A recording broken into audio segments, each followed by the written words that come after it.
les chefs de l'État pour faire face à la pandémie de Covid-19 a été levé définitivement dans certaines provinces de la République démocratique du Congo, repoussé de 22 heures à 4 heures du matin dans la capitale Kinshasa.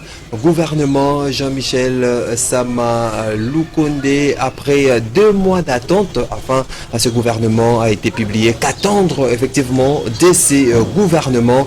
Rapport de la CENI présenté à l'Assemblée nationale par Corneille Nanga, un rapport des cycles électoraux 2011 à 2018. On en parle, mesdames et messieurs, fidèles téléspectateurs des canals Congo Télévision. Bienvenue à votre émission Zoom qui reçoit pour vous ces jours monsieur Joël Mondo, qui est l'un des communicateurs de la jeunesse tshisekédiste pour les changements. Monsieur Joël Mondo, bonjour. Bonjour.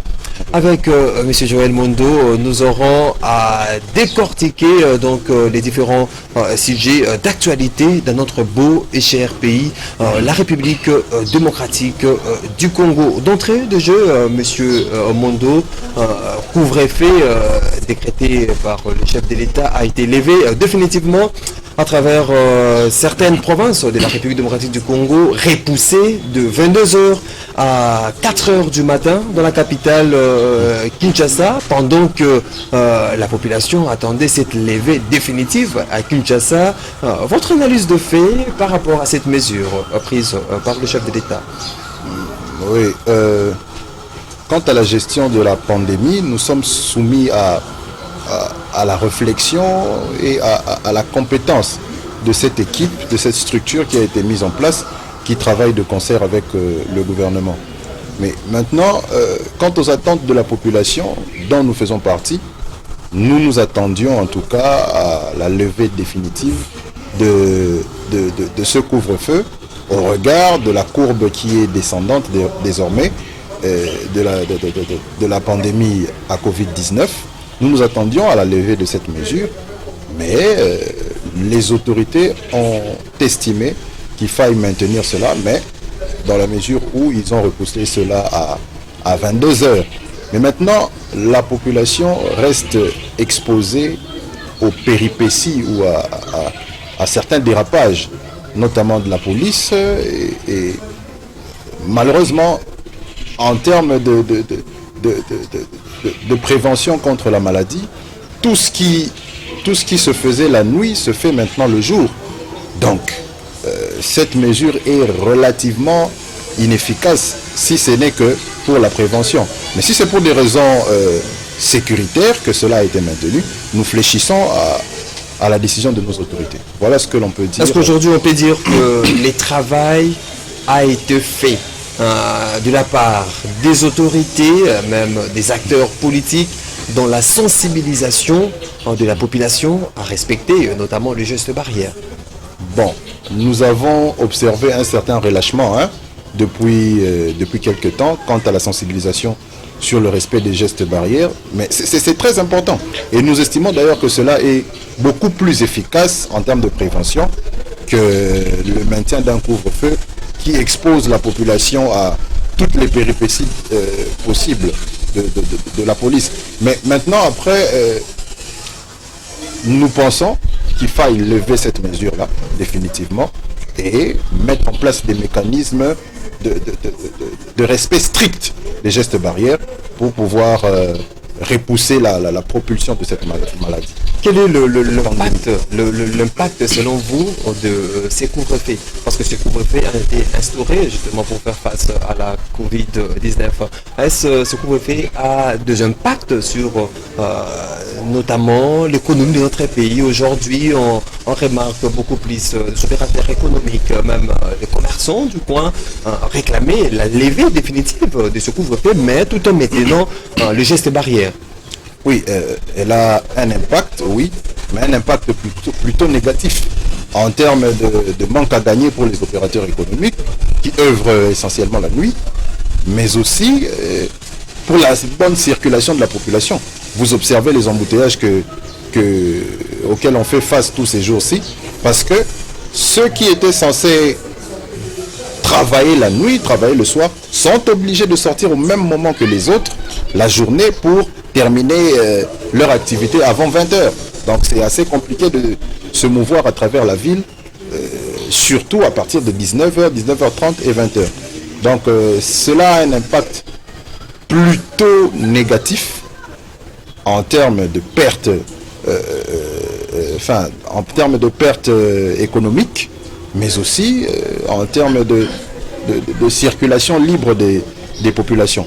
Mais si cela a pu, dans une certaine mesure, contenir la propulsion de la pandémie à Covid-19, nous fléchissons. Donc aujourd'hui, au niveau de la jeunesse tshisekedi, pour les changements, vous gérez à ce qu'il y ait levée définitive de ces couvre-feux. Oui, nous plaidons pour qu'il y ait levée définitive de ce couvre-feu, mais que l'on insiste et qu'on mette en place des mécanismes sérieux et rigoureux de respect des gestes barrières.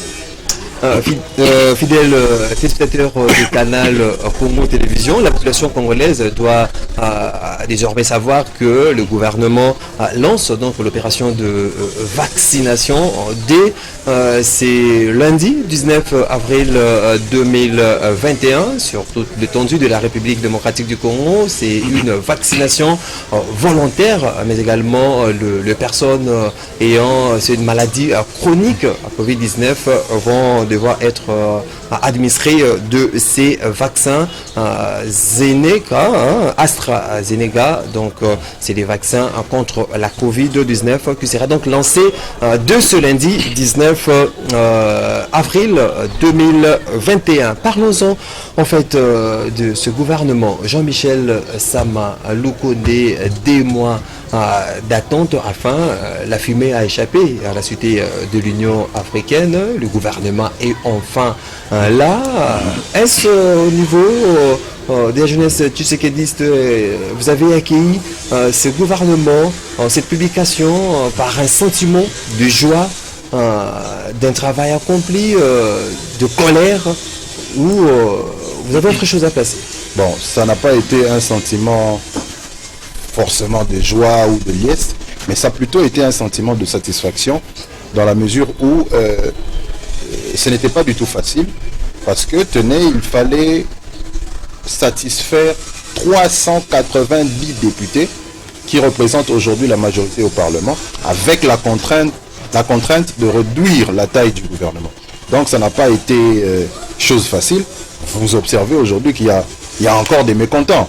Donc il a fallu compter sur l'arbitrage du président de la République, de concert avec le Premier ministre, pour nous sortir ce gouvernement que nous avons aujourd'hui, qui doit tout de suite se mettre au travail, être investi d'abord au Parlement et se mettre au travail pour répondre aux attentes de notre population. Est-ce qu'aujourd'hui, on se dirige vers l'éclatement de l'union sacrée de la nation, avec ces déclarations de part et d'autre, de contestateurs, de mécontents, après justement la publication de ce gouvernement? Bon, les mécontents, il y en aura toujours. On ne pouvait pas s'attendre à ce que l'on puisse satisfaire toutes les ambitions. Et cette équipe gouvernementale n'est qu'une représentation de la majorité qui est au Parlement. Donc tout le monde ne pouvait pas intégrer, mais c'est tout à fait légitime en tant qu'acteur politique qu'il puisse émettre des regrets du fait de n'avoir pas intégré le gouvernement. Mais c'est comme ça, c'est cela la réalité politique, ils doivent l'accepter. Les acteurs politiques, on se demande, l'on se pose à travers de différentes conférences, consultations, dialogues. Est-ce les acteurs politiques vont pour l'intérêt de la population congolaise qui souffre, ou bien c'est pour l'intérêt de leur propre parti politique ou regroupement politique? Nous aurions bien voulu croire au fait que ceux que nous avons élus se mettent au travail pour résoudre plutôt nos problèmes, mais au regard de certaines déclarations que l'on observe ça et là, cela commence à nous soumettre à un certain nombre de doutes.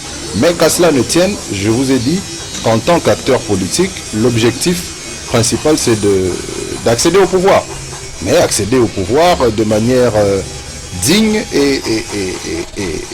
et remplir ses obligations comme il se doit. Donc, les contestations, elles sont tout à fait légitimes, mais...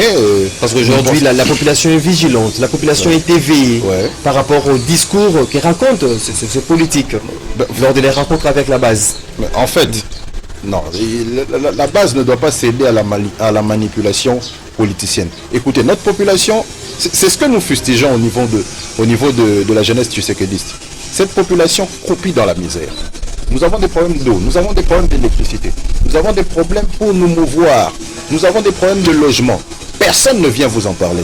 Nous avons des problèmes d'électricité. Vous ne verrez jamais un député venir vous demander de sortir dans la rue, marcher, manifester parce que nous n'avons pas bénéficié de l'eau ou de l'électricité. C'est toujours pour des petits intérêts politiciens. Vous voyez, tel ne travaille pas bien. Mais dans le fond, quand on vérifie, c'est parce que lui n'a pas intégré le gouvernement ou il n'a pas reçu le poste auquel il prétend. Donc il faut que la population cesse de céder à la manipulation politicienne.